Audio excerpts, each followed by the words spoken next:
I'm very excited about presenting this because I've never presented this before in public.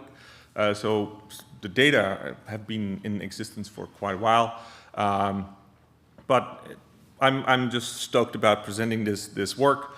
And before we go, I mean, I'm not having any forward-looking statements, but I do want to make the statement that I don't have a financial interest in either iogas or leapfrog sales, but I hope that at the end of this talk you'll at least share some of my excitement about putting geochemistry in 3D directly and dynamically in an EDA, so in an exploratory data analysis context.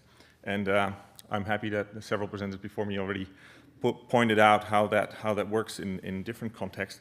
So I'm not going to be presenting any modeling in terms of putting either geological models or resource models together.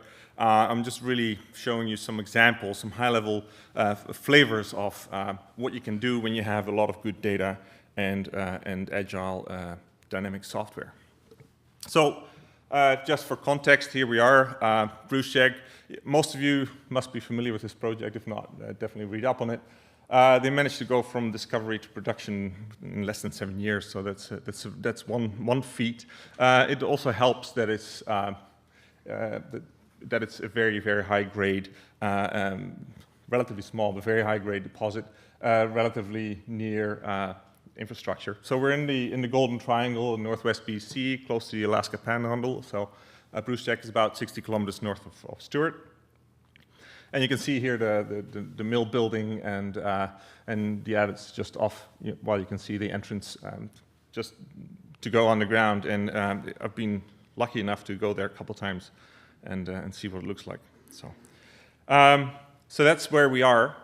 Then in 2012, as was mentioned earlier, I just happened to be in the right place in the right time as far as the geochemist goes, because I was given this phenomenal data set. It was a little bit smaller then. We started off with about 100,000 data points in 2012, and then later came 250,000 data points, and then this year was over 300,000 data points.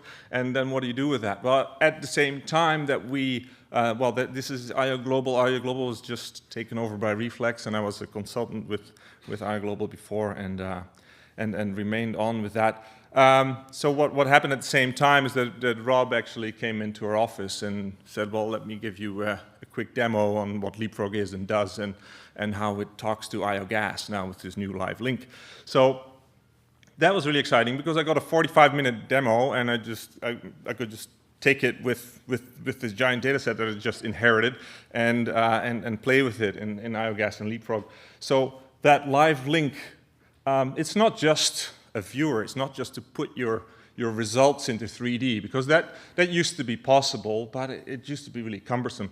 Now you can just do that on the fly as you go, try things out. Hey, what does this ratio look like when I put it in 3D? Does it have any context that I can relate it to? And so yeah, it opened up a whole new world of doing exploratory data analysis. Very exciting times. So what I'll be doing here is I'll just highlight two concepts of the work. The work's much more involved and has gone through several iterations, but just briefly, we'll look at some lithogeochemical classification and how that then translates into space. And also we'll look at some alteration mineralogy, alteration styles and intensities that we can then, we can generate those in our gas and project them in Leapfrog and see how that all hangs in context with the high-grade gold mineralization. So first off, one of the things that we generally do in terms of consulting work, we get a lithogeochemical data set. The first thing you want to do is of course the data validation in QC, but we'll leave that for another time.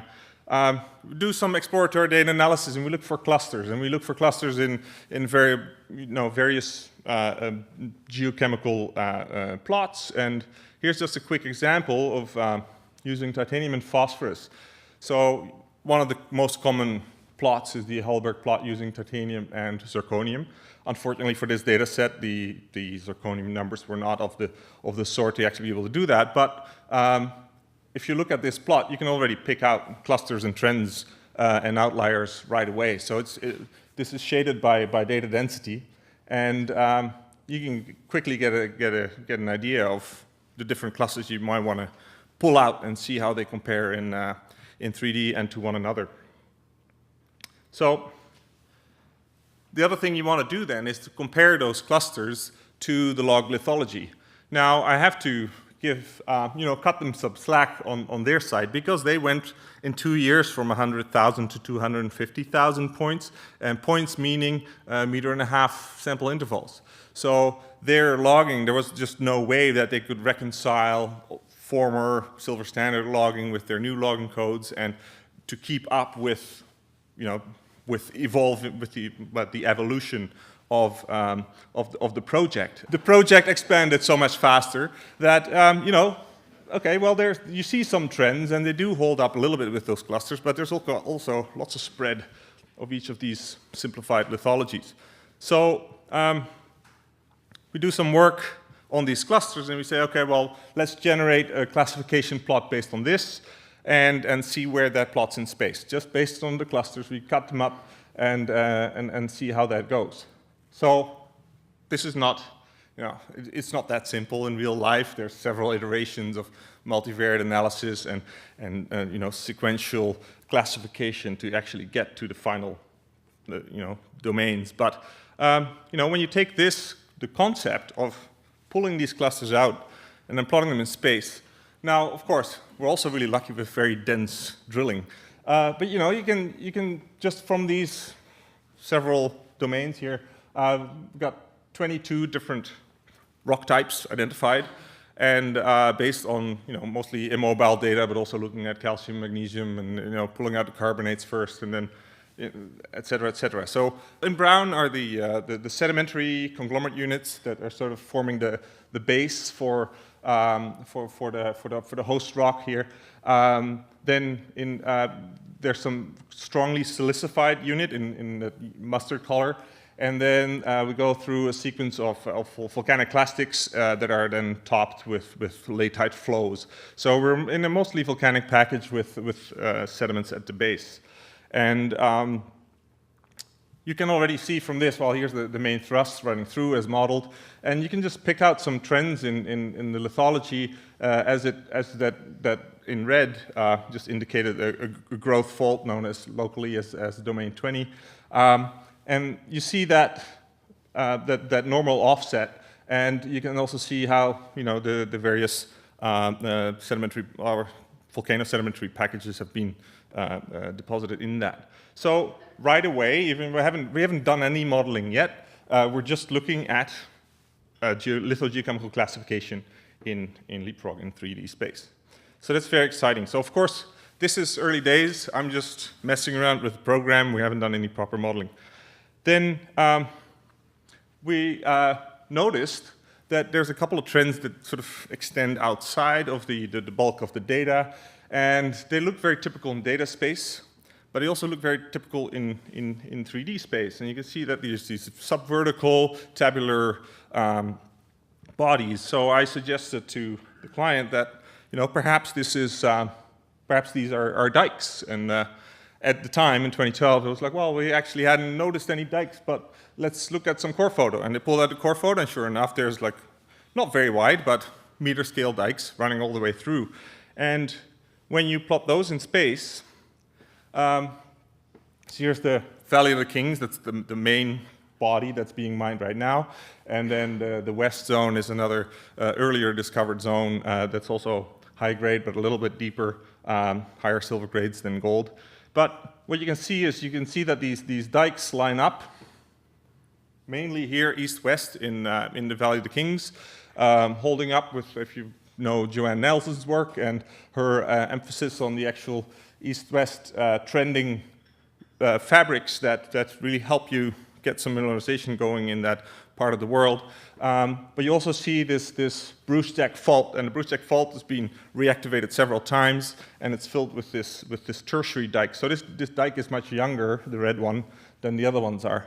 But also, if you look at a quick plot here, Brucejack, well, I designed a Brucejack alteration index. We'll get to how we did that in a second. And the Sericite index. And most importantly, the Sericite index will show you that all the dikes except for that young one have been altered.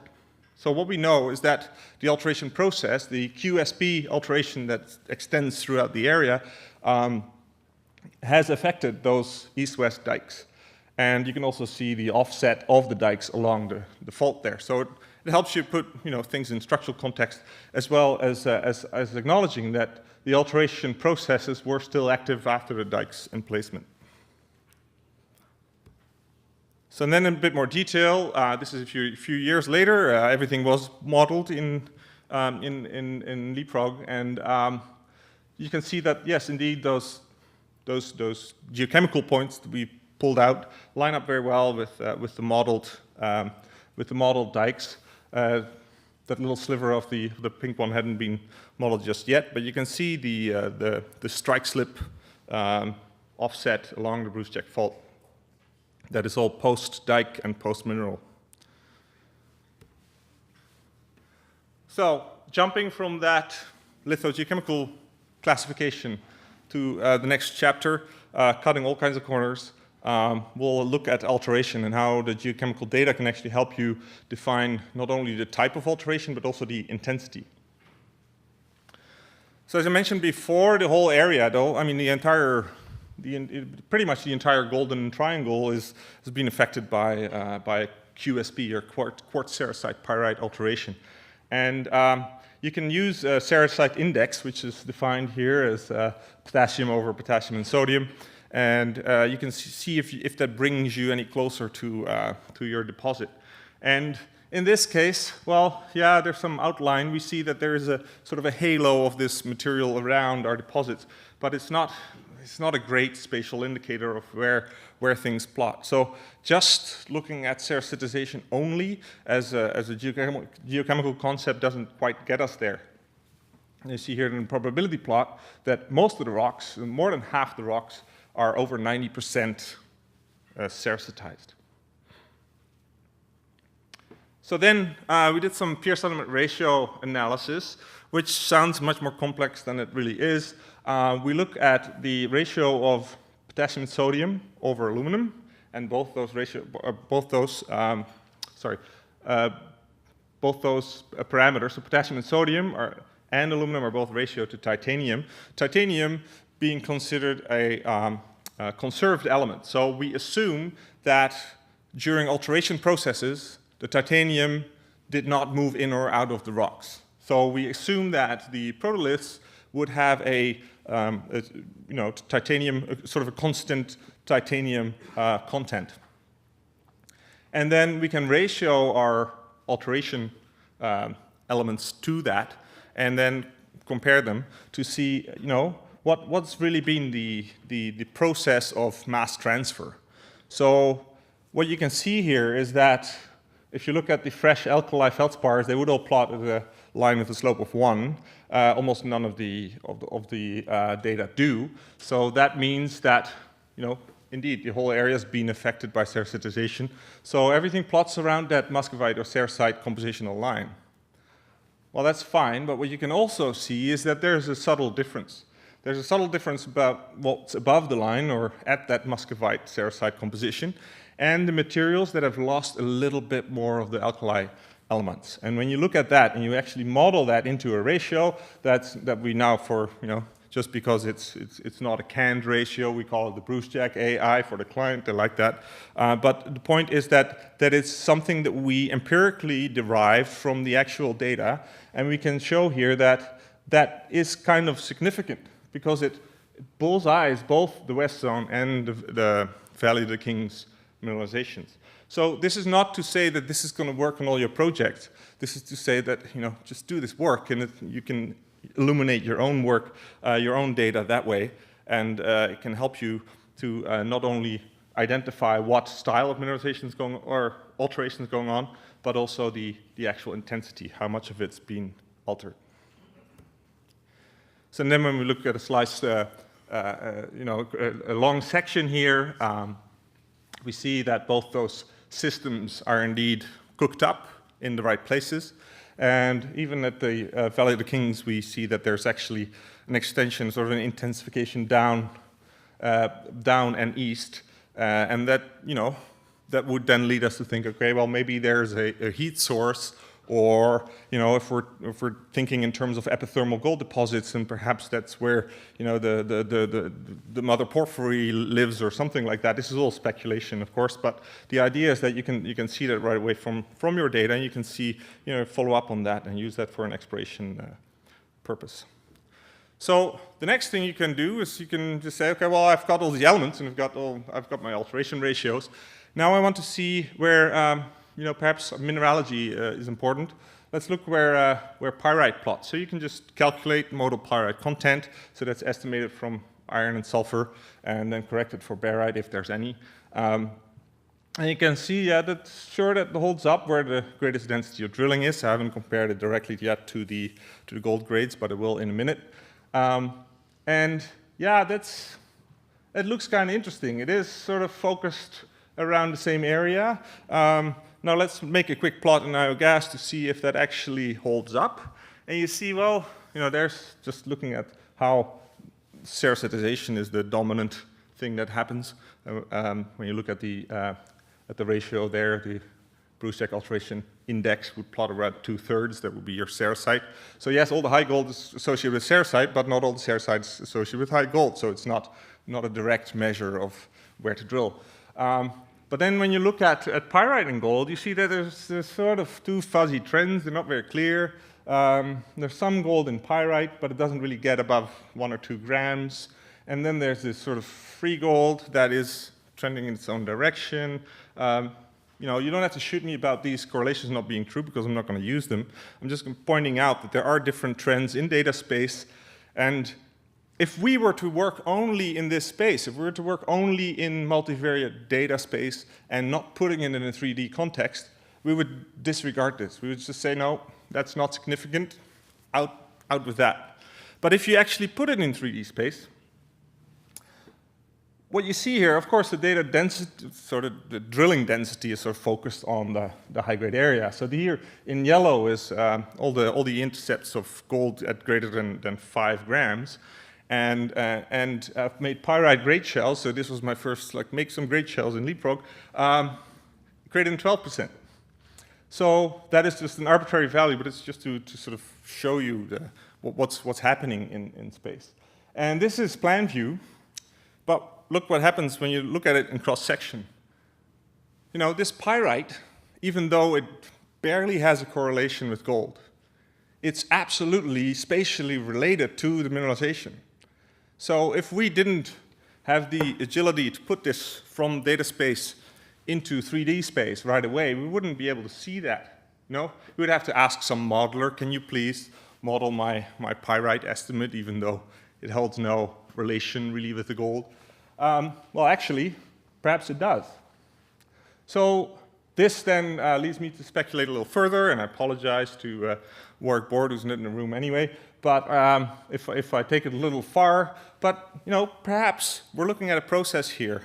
Is this perhaps the high grading of the existing gold mineralization? So perhaps there was an early QSP alteration associated with widespread low-grade gold, and then later, as we have this growth fault and several other faults that I haven't shown here, but they have been modeled, perhaps when we extend the system in a time of expansion, we actually not only allow magma and heat to come up, but we also allow fluids to come down from any shallow sea that might have been above. And in the process, we could leach a lot of the gold from pyrite and other minerals in the rocks and generate this hydrothermal cell to then pick up gold thiosulfate complexes. This work has been currently executed by Duncan McLeish at McGill. He's figuring out the details of this, and he's looking at the fluid inclusions in mineralogy. And you can start to see, well, if that indeed happened, then perhaps it dropped out the gold and it dropped out the sulfur with the iron a little higher in the system, and that's pyrite chrome is definitely sitting on top. So yes, we do have the plumbing for it. We have water in the system. We have heat coming from below. We have the right chemistry. From the isotopes, we know that the water associated with fluid inclusions is actually quite meteoric, so low delta O18 numbers, which means relatively little water-rock interaction. So that also points at something that happened late stage and from associated with meteoric water. And of course, you got to have the gold in the system to get it there. So in summary, having good multi-element geochemistry can really help to validate and update your lithological classifications, and therefore then also improve your geological models, which I didn't do, but they did internally. Rock types, stratigraphy, structures, alteration zones, and mineralogy can all be inferred from 3D geochemistry. So get the right data and get the right tools to do that. And then most importantly, we can actually infer processes, actual geological, geochemical processes from the data when interpreted in their full 3D spatial context. And then having the agile tools definitely helps. So what you see here is this is about 10 centimeter vein. There's some pyrite seams running across, and where that interacts, we've got some pretty electrum dropping out at about 1-to-1 silver-gold ratios. So I'll leave it there. Thank you very much.